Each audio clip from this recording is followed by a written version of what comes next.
سيدنا الشيخ الإمام رضي الله عنه وجزاه الله خيرا ورحمه الله ورفع درجاته في الجنة وتجاوز عن سيئاته وزاد في حسناته وأجزل له في العطاء، الشيخ الشعراوي. تخيلوا إنه يعني اللي زي أنا يتكلم عن الشيخ، والله قلة أدب، والله لولا أنه دفاع عن الشيخ، والله اللي زي ما ينفعش يجيب سيرة الشيخ على لسانه ولا يتكلم. ربنا يرضى عنه ويجزيه عننا خير. الشيخ اللي حبب القرآن للناس، الشيخ اللي لما الناس بعدت وكان في زمان في غاية الصعوبة قرب القرآن للعامة. الناس البسيطة كانت تبقى قاعدة قدامه فاهمة، كلم الناس بلغتهم وحبب الناس في كتاب الله ورجع الناس للدين، وكان المجدد رضي الله عنه وجزاه الله خيرا. إذا تقصد إنه الشيخ الشعراوي ما بيغلطش يا أمير ولا إيه؟ مفيش حد بيغلطش، مفيش حد يغلط، المعصوم هو النبي صلى الله عليه وسلم. وفي من العلماء من رد على شيخنا الشعراوي في مسائل في العقيدة، في مسائل في الفقه، في مسائل في الحديث، ولكن علماء بيردوا على عالم، ناس كبار مع بعضهم بيتكلموا مع بعض، عالم يقيم عالم ويرد على عالم، ولكن أمثالنا إحنا هنعدل على الشيخ لا إله إلا الله. الله يهدينا، الله يعلمنا، الله يأدبنا. فما بالك بقى بناس جهلة غلابة في مخهم والله يتكلموا عن الشيخ وينتقدوا فتاوي للشيخ وينتقدوا آراء للشيخ، طبعا بجهل. يعني بالراحة كده بجهل، وهثبت لك بجهل ازاي. يعني على سبيل المثال يجي يقول لك الشيخ قال انه تارك الصلاة لو كان منكرا لها فهو كافر. طب ده كلام الشيخ؟ لا، ده كلام العلماء الفقهاء الأئمة الأربعة على ذلك. طيب بس خد بالك يا أمير، هو قال ومن تركها تكاسلا يستتاب وإن لم يتب يقتل حدا. طب ده كلام الشيخ؟ لا برضه، ده فتوى مالك والشافعي وجماعة كبيرة من أهل السلف والخلف. يعني الشيخ بينقل فتوى لكبار علماء الإسلام.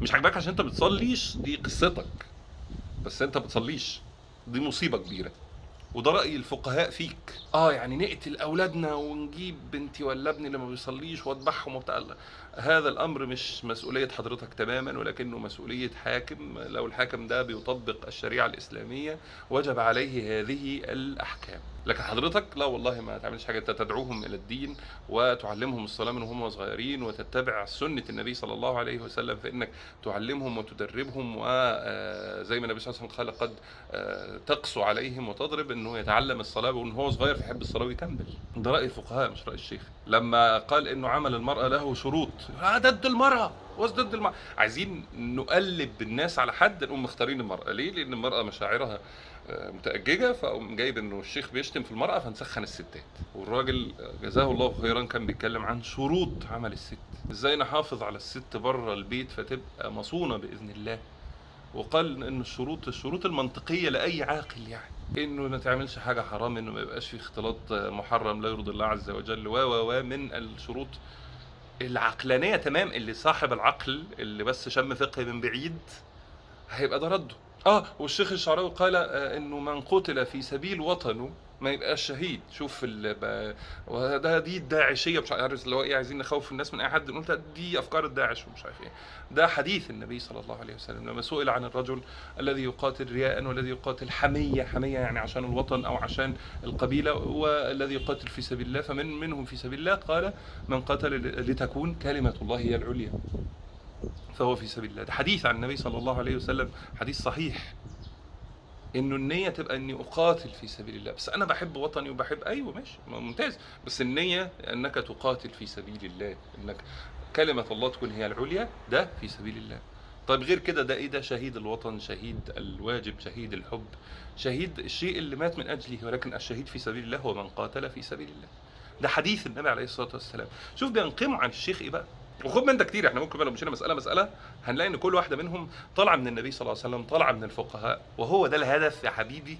وركز كده وخليك مفتح. هو لما يبقى عايز يشككك في الدين ما ينفعش ينط على طول يقول لك الحديث بتاع النبي صلى الله عليه وسلم والقرآن ويكفرك مرة واحدة. بالراحة، احنا ورانا ايه؟ اول حاجة هشككك في رمز من رموز العصر، رمز من رموز الاسلام بالنسبة لجيلي انا والجيل الذي يسبقه والجيل الذي يسبقه، هو الشيخ الشعراوي. فلما ضارب لك الرمز ده وهم جهله وغلابه وعقلهم على قدهم ما يعرفوش ان هم اختاروا جبل في قلوب الناس ما يتهزش، الشيخ الشعراوي الله يرحمه. فلما اشككك في قول الشيخ الشعراوي، او اشككك فيما هو بعده، اشككك بقى في حديث النبي عليه الصلاه والسلام، اشككك في تفاسير القران، واحده واحده كده اخدك في السكه لغايه ما اشككك في القران نفسه، اشككك في دينه كله، في دينك كله. فما اقدرش ابدا بالنبي والقران، اما انا هبدا بمين؟ انا هبدا واحده واحده بالشيخ الشعراوي، وبعد كده انطلق لما هو بعده. فركزوا يا جماعه وافهموا، الناس دي كدبت الصحابه. في من تكلم في الشيخ الشعراوي كان بيتكلم في ابو هريره، احنا هنهزر؟ الناس دي مجرمين. فجاز الله الشيخ الشعراوي عنا خير، وربنا يا رب يرحمه ويعفو عنه. وسبحان الله يعني اخطاوا بقى بان هم اتكلموا عنه فاحيوا ذكره. وفي شباب انا عارف ان هم ممكن يكونوا متابعيني ما يعرفوش الشيخ، لا ده انت تروح تتفرج على الشيخ النهارده بدل الفيديو 100 وتتعلم دينك وتتبسط وتفرح وتسعد بجمال الاسلام وجمال القران وجمال كلام ربنا، وتسمع التفسير من راجل رباني. ربنا يا رب يجزيه عننا خير ويرحمه ويعفو عنه. نتأدب وناخد بالنا مين اللي بيتكلم، وناخد بالنا احنا مع انهي فريق. جزاكم الله خيرا. السلام عليكم ورحمة الله وبركاته.